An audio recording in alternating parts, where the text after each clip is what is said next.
I ain't never been good at math. I usually use my fingers to subtract or add.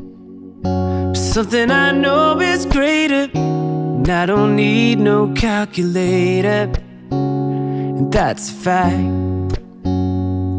'Cause as long as 1 + 1 will equal 2, that's as long as I've been needing you. Bonjour tout le monde, j'espère que vous allez bien. Bienvenue dans ma cuisine. Aujourd'hui on va faire une recette sucrée. On va cuisiner des muffins pavot citron avec un peu de yaourt grec. J'aime bien le format des muffins parce que je trouve que c'est facile à transporter. Je trouve que ça se conserve beaucoup mieux qu'un gros gâteau qu'on couperait en parts. Ça s'assèche moins. Ça se conserve facilement quelques jours dans une boîte hermétique.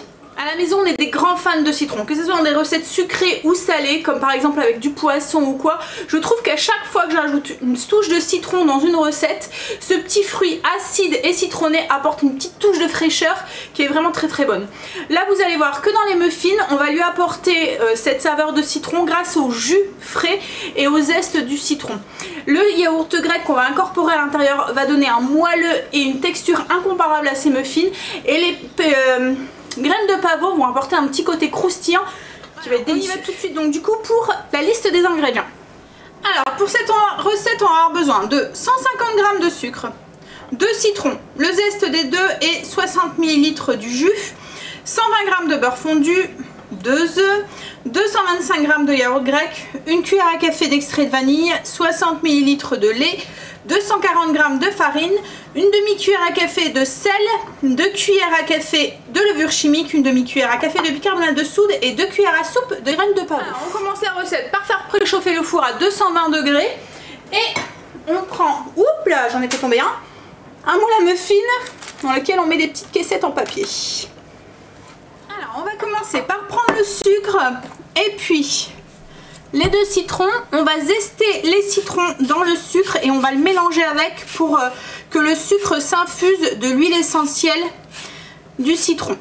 Donc on enlève bien tout le zeste et on évite la partie, vous voyez on prend que la partie jaune, on évite la partie blanche, c'est ce qui donne l'amertume sinon à la recette.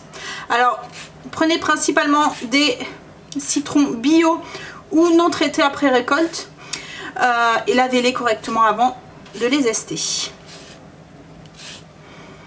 Alors, ce que j'aime aussi dans les recettes de muffins, c'est que souvent il ne faut pas beaucoup de matériel pour pouvoir le faire, parce qu'en fait il ne faut pas trop travailler la pâte, il faut juste la travailler assez pour que tous les ingrédients soient mélangés. Donc un fouet et un saladier, c'est tout ce qu'on a besoin. Alors comme je vous l'ai dit, je mélange bien mon sucre avec mes zestes de citron pour faire ressortir la saveur du citron, l'huile essentielle de citron. Ça va permettre de faire ressortir les saveurs du citron. Une fois que c'est fait, on prend un grand saladier et un fouet. On prend notre saladier, on va mettre notre sucre. On va ajouter le beurre fondu qu'on a laissé refroidir. Je vais commencer à donner un petit coup de fouet. On va ajouter nos 2 œufs.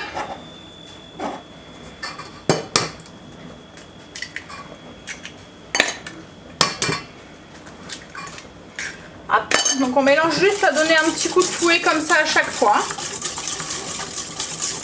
On va ajouter le yaourt grec.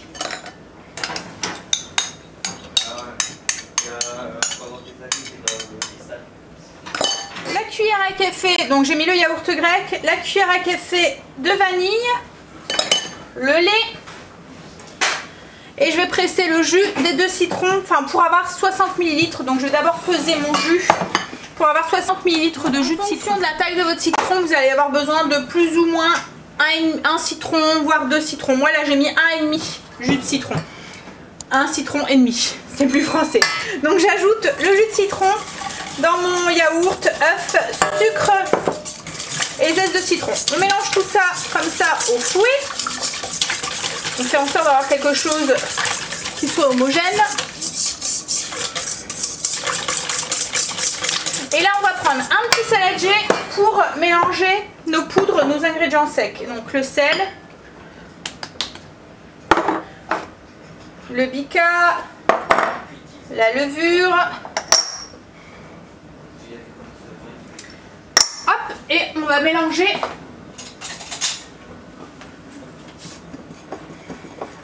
juste à la fourchette comme ça. Donc là, on va venir rajouter notre farine dans les ingrédients humides. Donc les ingrédients secs dans les ingrédients humides.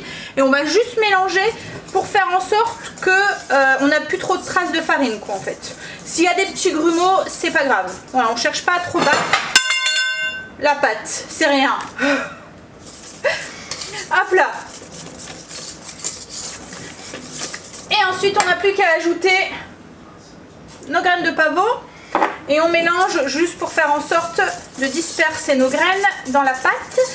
Et la recette, elle est presque finie. Il n'y a plus qu'à s'occuper de la cuisson. Donc là, on va remplir nos petites caissettes aux 3/4. Alors moi pour ça, j'aime bien utiliser une cuillère à glace. Je trouve que ça permet de mieux les remplir. D'en mettre moins partout. Donc on les remplit à peu près aux 3/4.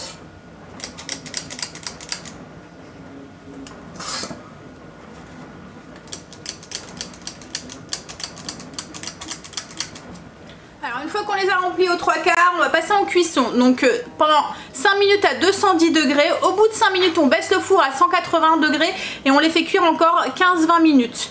On vérifie la cuisson avec un petit cure-dent pour voir si c'est fini d'être cuit. Si c'est pas fini, on rajoute un tout petit peu de temps.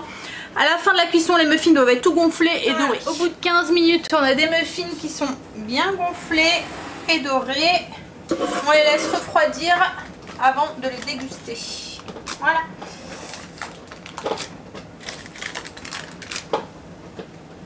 Donc voilà pour la recette des muffins citron pavot. Je vous mets la fiche recette ici et le lien en barre d'infos pour aller la télécharger sur le blog.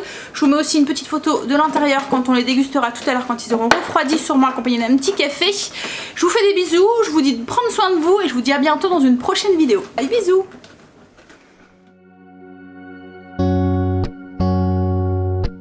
No, baby, I ain't never been good at math. I usually use my fingers to subtract or add. But something I know